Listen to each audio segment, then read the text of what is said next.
We have a couple of guests joining us, Jackie, for an event that sounds like it's going to be very fun coming up in just a couple days. That's right. We love supporting live theater, and there is a brand new production getting ready to open up in a couple of days up in the Ames area. Yeah, Stephanie McKay and Stan Raby joining us right now. So, Stan, why don't you tell us what's going on? Okay, we're doing Wait Until Dark. It's the 1960s classic about a young lady who has recently become blind. And her husband has been given a doll that's filled with heroin. And so the three owners of the doll, if you will, the three thugs, the drug dealers, are there to try to get the doll. And Stephanie, as Susie, is then there because she's blind. She has to level the playing field between the sighted thugs and herself, and it's all how she plays cat and mouse with the three people who can see what they're doing. And it is exciting. It's a thriller. Now, how bizarre was it for you to have to play someone that can't see? Yes, that's the biggest challenge of the role. How did you go about doing that? Did you wear something over your eyes? Did you close them? Or? That's a good point. At home, I did blindfold myself quite a bit around my own surroundings just to get used to that sense. But I did reach out to the Iowa Department of the Blind, and they were very gracious to have both Stan and I come in for an orientation. It's a school for 18 and over adults that want to go in and learn all types of skills. You can be born blind or have late onset blindness, and we were able to tour the facility, talk to the instructors, talk to a lot of the students, and I was really able to observe and get a sense and talk to them about the situations that my character is in and how they would handle that in real life so that I could portray it the most realistically that I can. What's the one thing you took away first and foremost from that experience, because you had to have taken a lot away from it? Absolutely. I think one of the biggest enlightening moments was about using your other senses. One of the guys that we talked to said, we're not Superman.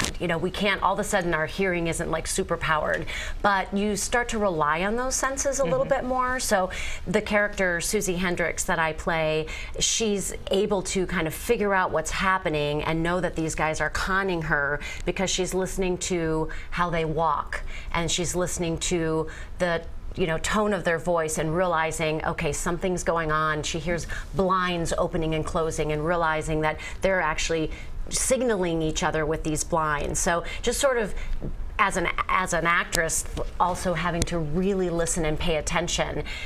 That was probably the biggest takeaway, was just really relying on those additional senses, because I truly do almost feel blind by the end of the performance because I'm so focused on those other senses that my sight just kind of, I feel like it almost goes away. You don't rely on it. Yeah, you don't rely on it, exactly.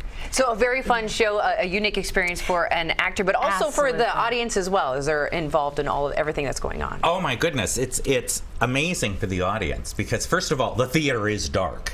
I mean, when she gets on a level playing field with the two thugs, the theater goes dark. Oh, wow. And so they're experiencing the same kind of having to listen for cues and not knowing necessarily what's going on because they can't see it, just like Susie does. Right, yeah. And it's a wonderful stage in terms of it's a 1960s basement apartment in Greenwich Village, and so we had to raise the entire backstage area by 5 feet because you see people's feet going by the windows, and so if you pay attention to all the different things going on the set, and it's kind of it's a unique experience. Kind of your own little investigators, coming in and trying to solve the crime. Oh, yeah, yeah. I mean, it literally is. Audience can pick up cues and things going on throughout the evening. Well, very fun. Well, we need to know details on how we can go experience this production. Okay, it's at the Ames Community Theater in Ames. Tickets are available online. Okay. If you go to the Actors Inc. website, actorsinc.org. Perfect. And they can get tickets at Gallery 319 in Ames. Wonderful. Now, Ames Community Theater, where's that located? It's in West Ames, just off South Dakota. Okay, sure, over just past Hy-Vee. Yes, that direction, exactly. over by QT and those. Yes, exactly. I used to live out there, so I know. Yeah. All right. So how long is this running? I know it's opening on Friday, but how long is it running? It's this weekend and next weekend. Next weekend. So 5 performances only. Now, Stephanie, I got another question because this is fascinating. After you did this, after you performed this, and after your performances, are you finding you're able to rely on your other senses besides your sense of sight now? Oh, that's interesting. I would say yes, that's been heightened a little bit more, just because, you know, you do take it with you throughout your day and this entire, you know, month and a half experience in rehearsals and such, that I do realize all of a sudden I am hearing things a little bit quietly. I actually shared with one night, I woke up in the middle of the night and I kept hearing noises, and I don't know if that's because my husband was away or if I actually was all of a sudden hearing things I didn't normally hear before.